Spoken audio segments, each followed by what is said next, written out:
So, boa tarde mais uma vez. Nós estamos aqui na CyberSecur Summit 2024. Vamos conversar agora com Sunday Samuel, é nigeriano, é CEO da SMS Systems. Esta conversa será feita em inglês, mas obviamente com os canais do YouTube as pessoas poderão obviamente ter a tradução lá posterior. Sunday Samuel, thank you for the opportunity to have a conversation with you. Thank you for having me. I've just heard that you're the CEO of SMS Systems. Can you explain to us what does SMS System do? Great. So thank you very much for having me. I'll try to speak the Portuguese bom dia. So SMSAM Systems, basically we are a cybersecurity company. Yes.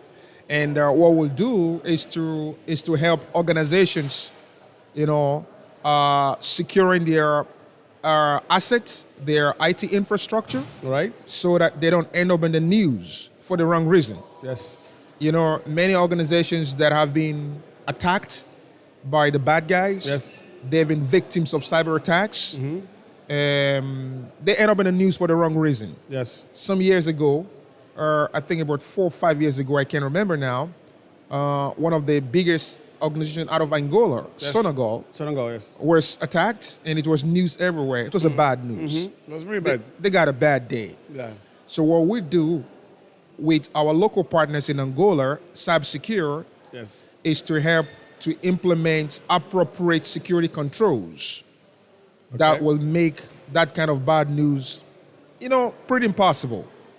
So in a nutshell, that's what we do. We help organizations to secure their IT infrastructure, their exposure, manage their risk, Yes. so that they don't end up in the news for the wrong reason. Yes. Sunday. Well, Nigeria is a very big country. If you have to compare Nigeria to Angola, when it comes to business, when it comes to technology, you guys are way ahead, and we understand why. But from your experience, do you think that infrastructure is what we need the most here in our country in order to be able to sustain those attacks that happen occasionally? Not occasionally, but repetitively. Yeah, you're right. You're right. Yeah, thank you for that question. Yeah, Nigeria is a pretty complex country, large country. I'm not sure how many ethnic nationality you have in Angola, but in Nigeria we have close to 300. Yeah, we know. It's a countries in country. And I think for me, from my experience, one of the best way we can deal with this threats is to have the highest body, all right, to buy into, whatever we are doing. What I mean buy into is that you have corporations from the very, very top. Corporations, yes. So, for instance, in Nigeria, we have the Office of the National Security Advisor. Okay, we call it the NSA. The NSA, National Security Advisor, is a body that coordinates all the security, concerns of the country. Both physical security, cybersecurity, digital security, and this office is responsible for coordinating everything security in the country. All right. And the head of the NSA is solely, answerable to the president. Yes. He does not report to anybody, to the president. So when you have that kind of body supporting you and driving the agenda for cybersecurity, Yes. everybody sit up. Exactly. So politics aside, this is where because when he speaks, the president speaks. Yes. Okay, from there, you can now go to different sectors of the economy. Yes. Like the banking sector. You have the central bank that will push whatever agenda, you want to put down to the banks. You have mining sector. Yes. You have a central body, supervising the mining sector. You have the transport sector. Different sectors. So they will now have their responsibility. Well, different agendas for different sectors. Exactly. This will be driven by that office of the security advisor to the president. So from there, we're able to do stuff. Sunday, Samuel, there's one thing that I've noticed, especially about African countries. We tend to not worry too much about security. We're more worried about agriculture, development. Many of our countries are very underdeveloped, but the theme of security is very important. It's on top of the list in all global conversations nowadays. you think we Africans, we need to become more united? I mean, get the experience that Nigeria has and embrace Nigeria from the experience that you guys can bring about to Angola for a change? Well, you see, the challenge in Africa regarding we not leveraging technology, it's a cultural problem. It's a cultural challenge. You will see from the West African parts, East Africa is a little bit coming up now. Yeah. Because again, the leadership is driving that agenda. Yes. In Southern Africa, they are way, way ahead. Because again, if you know our history, from the Southern Africa perspective, yes, you have a lot of exposures. Pretty much. West Africa, yes, apart from Nigeria, all the people are just gradually coming up. No thanks to COVID in 2020. Yes. Everybody now say, you know what? We can do things online. We can worship God online. We can buy things online. Yes. So now, every other organization in Africa, we now have the mindset to say, you know what? We can actually bring technology into what we do. You talk about agriculture. I love agriculture, and we've invested, considerably much in agriculture in Nigeria. Today, you have a technology called the greenhouse. The greenhouse, okay. So you don't need to go to open field to cultivate, everything is bananas automated. or something, technology-wise. Now, by the time you have more of this technology, at that particular moment, when you talk about security, it makes sense. Of course. Because you cannot have all of these powered by technology without security. Without security, yes. One little stuff, like we say in America, one wrong move, get you out. Just one little stuff, you're down. The same way you see folks building mansions, building houses with a lot of security, smart homes, a lot of stuff. You put security around that home. Why are you doing that? Because you want to secure investment. So by the time we bring technology into what we do, security would be a natural conversation. Yes. But you can't talk to somebody that doesn't even is a farmer. He doesn't have a website. He doesn't know what security is. Yes. I can go to the markets to go sell what I need to sell. But a farmer who has, a website that sells what he produces, you come to tell him, you know what?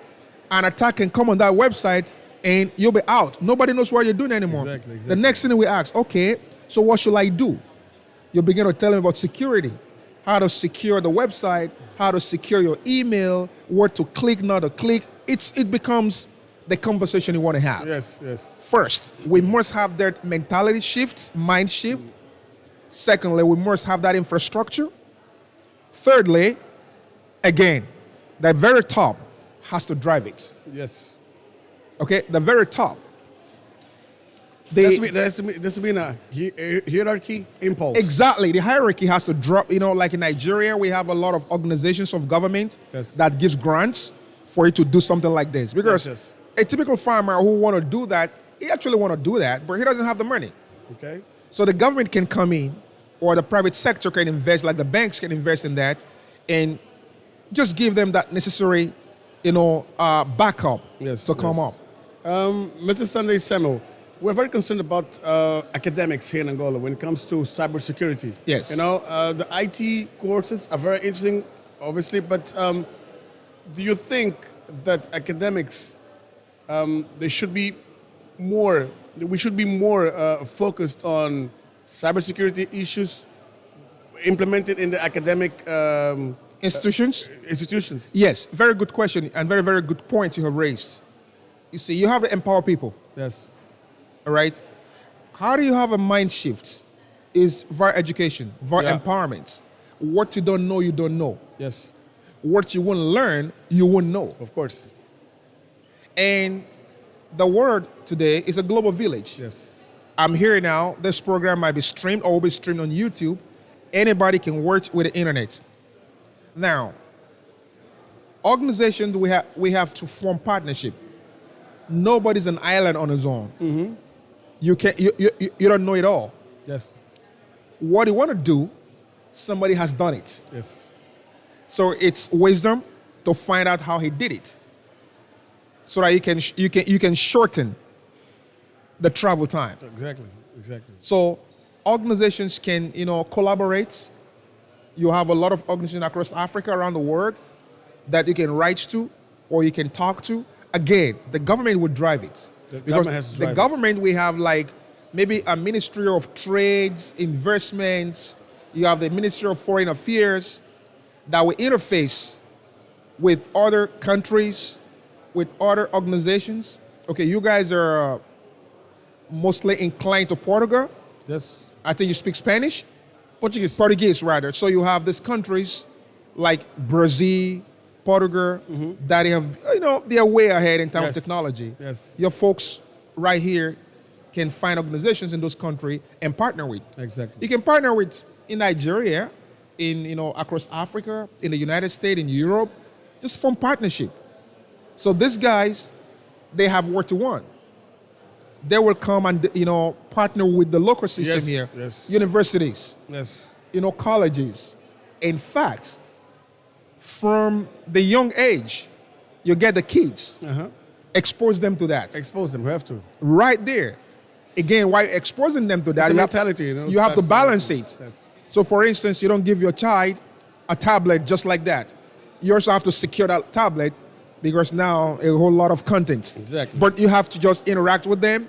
You have to collaborate with other people who actually have what you're looking for, and from there you can build capacity. You can start building capacity. Yes. As a building capacity, these youngsters are growing with it. Mindset is changing from there. Samuel, talking about collaboration. Yeah. How do you range from 1 to 10 the collaboration between Angola and Nigeria when it comes to cybersecurity?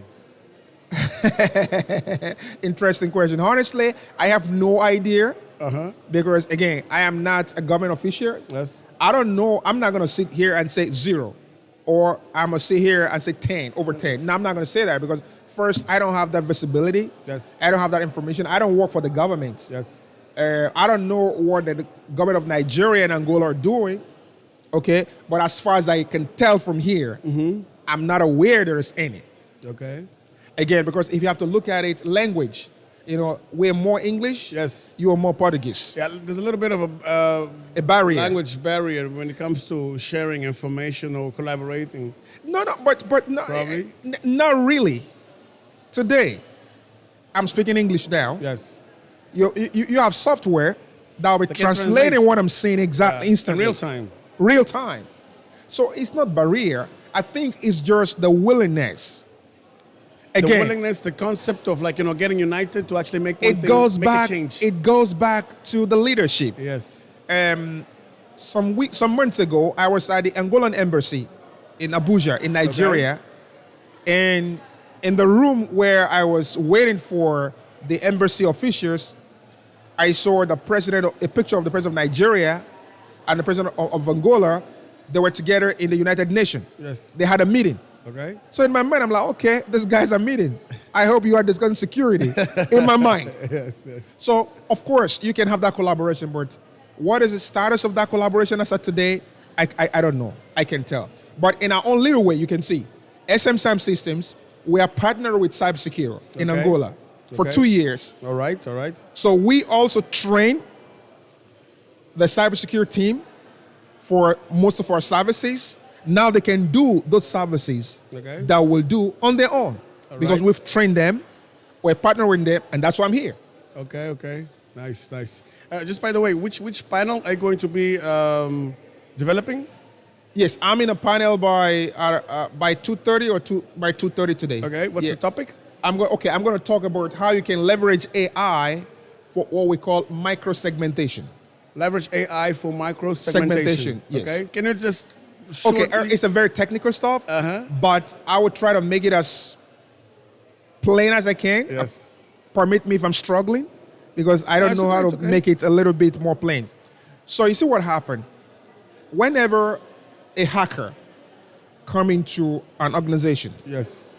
either somebody clicked a mail it's not supposed to click, either somebody phishing. whatever, vulnerabilities, that the bad guys exploited, they come in. In any case, they're in. Yes. Once they're in, they come on the computer of Edilson. Yes. Now, Edilson is not a target. The CEO Is a target. is a target. Yeah. I'm just a link to get to the target. Exactly. You see that link to go. Yeah. That is what microsegmentation does to make sure that It even doesn't get when to the one bad point. guys go, you got it, the bad guy cannot move. I feel you. Completely So understood. if the bad guy lands on a Dilson computer and he cannot go to the CEO's computer, what happened? Yeah. The bad guy is stranded. Yeah. The bad guy is frustrated. Yes. That is what microsegmentation does. Microsegmentation. Very interesting. Mr. Sunday Samuel, very, very interesting points of view. It was a pleasure to have a conversation with you. Thank you. A lot of energy, you know, it's easily understandable when you're trying to speak your mind. And Thank you. I hope you enjoyed the summit, and thank you once again. Sure, I appreciate. Obrigado.